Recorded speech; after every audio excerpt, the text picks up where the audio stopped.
বিশ্বকাপের ফাইনালে সাকিব কি পারবে প্রতিপক্ষকে 297 রানের মধ্যে? বাংলাদেশ এর আগে তিনবার এশিয়া কাপের ফাইনালে উঠলেও একবারও কাপ জিততে পারেনি। এবার বাংলাদেশ ক্রিকেট দল প্রথমবারের মতো বিশ্বকাপের গ্র্যান্ড ফাইনালে। বাংলাদেশ কি পারবে তাদের স্বপ্নের সেই কাঙ্ক্ষিত কাপ জিততে? বলতে না বলতেই সাকিব কিন্তু দৌড়ে এসে বল করলেন এবং আউট আউট আউট। প্রতিপক্ষ দলকে 297 রানে অল আউট করতে সক্ষম হলেন। অর্থাৎ বাংলাদেশের লক্ষ্যমাত্রা 298 রান। বাংলাদেশ কি পারবে প্রথমবারের মতো বিশ্বকাপ জিততে? প্রস্তুত তামিম ইকবাল, বল করলেন bowler, over the wicket, cover drive, ball চলে যাচ্ছে গড়িয়ে গড়িয়ে শেষ পর্যন্ত সীমানার বাইরে। প্রথম বলেই 4। আজকের জন্য পুরো বাংলাদেশ স্তব্ধ হয়ে গেছে খেলা দেখার জন্য। রিকশাওয়ালা, দিনমজুর থেকে শুরু করে সকলেই টিভি পর্দার সামনে। তামিম ঠিক মতো শুরু করলেও সেঞ্চুরি দেখা পেলেন না, অর্থাৎ 84 রানে তিনি আউট হয়ে গেলেন। বাংলাদেশ 140 এক উইকেট হারিয়ে। বল করলেন বোলার লিটন দাস, আস্তে করে কভার ড্রাইভ করলেন, 1 রানের জন্য জায়গা পরিবর্তন করলেন। অপর প্রান্তে শান্ত প্রথম বলটি রক্ষণাত্মক ভঙ্গিমায় খেললেন ডট বল। এবার কিন্তু বোল্ড আউট হয়ে গেলেন লিটন দাস। নতুন ব্যাটসম্যান হিসেবে মাঠে নামছেন মেহেদী হাসান মিরাজ। বাংলাদেশ 143 রান 2 উইকেটে। শান্ত ব্যাট করছেন, অশান্ত হয়ে উড়িয়ে মেরেছেন, বল হাওয়ায় ভাসছে, একদম বাউন্ডারির কাছাকাছি বলটি তালুবন্দী করে ফেললেন। দুর্ভাগ্য শান্তর জন্য, দুর্ভাগ্য বাংলাদেশের, আউট। এবার কিন্তু মাঠে নামছেন সাকিব আল হাসান, বাংলাদেশের জান, বাংলাদেশের প্রাণ। দেখা যাক মাহবুব তিনি কি করতে পারেন। সাকিব আল হাসান এবং মিরাজ কিন্তু ধরে খেলছেন। বাংলাদেশের সংগ্রহ 170, 3 উইকেটে। মিরাজ 2 স্টেপ সামনে এগিয়ে পুল করলেন, লং অফে দাঁড়িয়ে থাকা ফিল্ডারের হাতে তালুবন্দী হয়ে গেলেন, অর্থাৎ আউট হয়ে গেলেন। মুশফিক প্রথম বল রক্ষণাত্মক ভঙ্গিমায় খেললেন। সাকিব আল হাসান শর্ট কভারে পুশ করে দিয়ে দৌড় দিলেন রানের জন্য, কিন্তু ফিল্ডার দ্রুত বল কুড়িয়ে ডাইরেক্ট হিট করলেন স্ট্যাম্পে। ওহো, ততক্ষণে সাকিব আল হাসান কিন্তু পৌঁছে গেছেন। আমরা কিন্তু সরাসরি দেখতে পাচ্ছি ক্রিজের কিছুটা বাইরে ব্যাট এবং বল কিন্তু স্ট্যাম্পে সরাসরি আঘাত এনেছে। ওহ নো, শারাফাত কিঞ্চিত চুল পরিমাণ গ্যাপের জন্য সাকিব আউট হয়ে গেলেন। আফসোস করছি আমরা, আফসোস করছে পুরো দেশ। মহামূল্যবান উইকেট।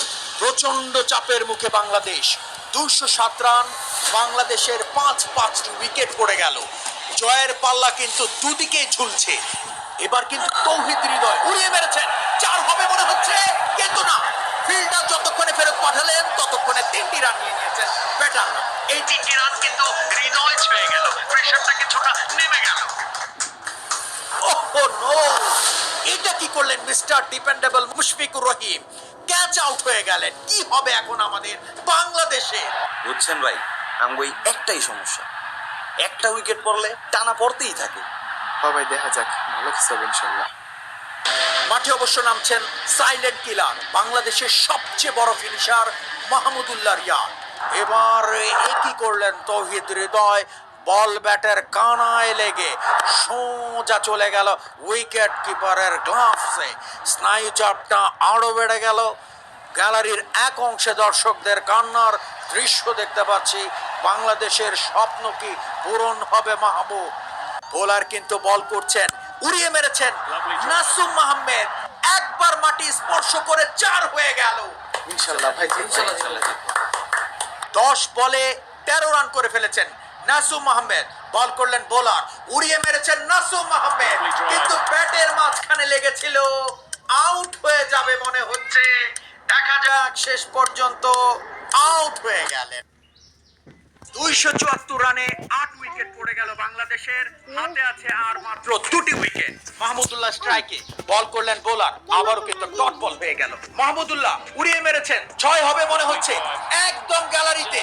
কি নান্দনিক শট খেললেন মাহমুদুল্লাহ। পুরো বাংলাদেশ যেন আবারও গর্জে উঠেছে, গর্জে উঠে বাংলাদেশ, অর্থাৎ 6। মাহমুদুল্লাহ ব্যাট করলেন, 1 রানের জন্য জায়গা পরিবর্তন করলেন। শরীফুল ইসলাম স্ট্রাইকে। এই ওভারে কিন্তু আরো 3টি বল আছে। বোলার বল করলেন, শরীফুল ইসলাম চমৎকার ভাবে ব্যাটে লাগিয়ে 1টি রান নিয়ে নিলেন। বল করলেন বোলার, স্ট্রাইকে মাহমুদুল্লাহ, আবারও ডট বল। নিস্তব্ধ হয়ে গেছে গ্যালারি, কি জানি কি হয়। 7 বলে বাংলাদেশের প্রয়োজন 16টি রান। এবার কিন্তু মাহমুদুল্লাহ উড়িয়ে মেরেছেন, 1 ড্রপে 4 হয়ে গেল।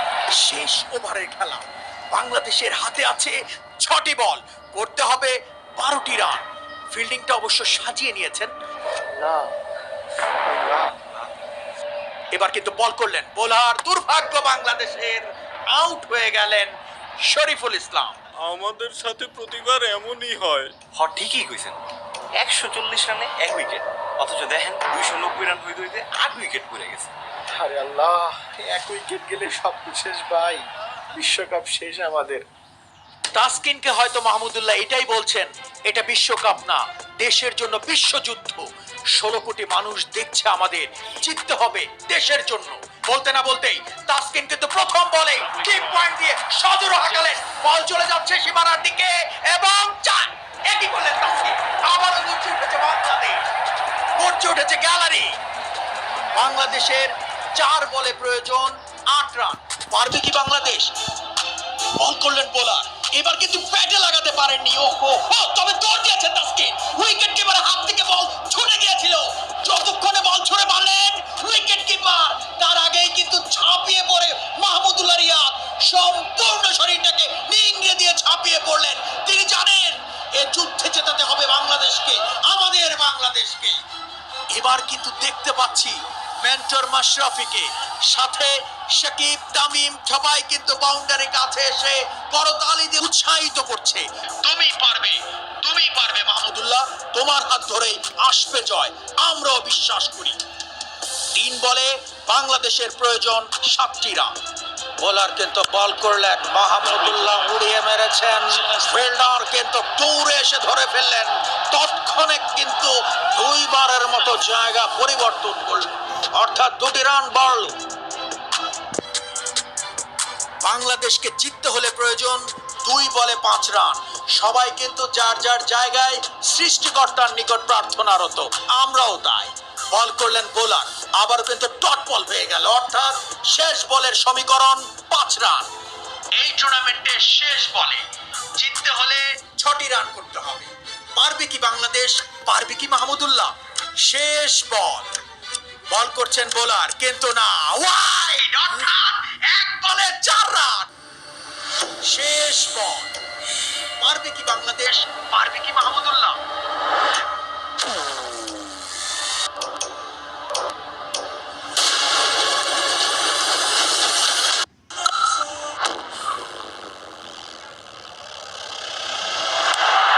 এবং ছক্কা! এই বিশ্ব অবাক তাকিয়ে রয়, সবাক বাংলাদেশ, শুভ পৃথিবী, বাগের গর্জন। এবার এসে দেখে যাও বিশ্বজয়ী বাংলাদেশকে, সবাক বাংলাদেশ।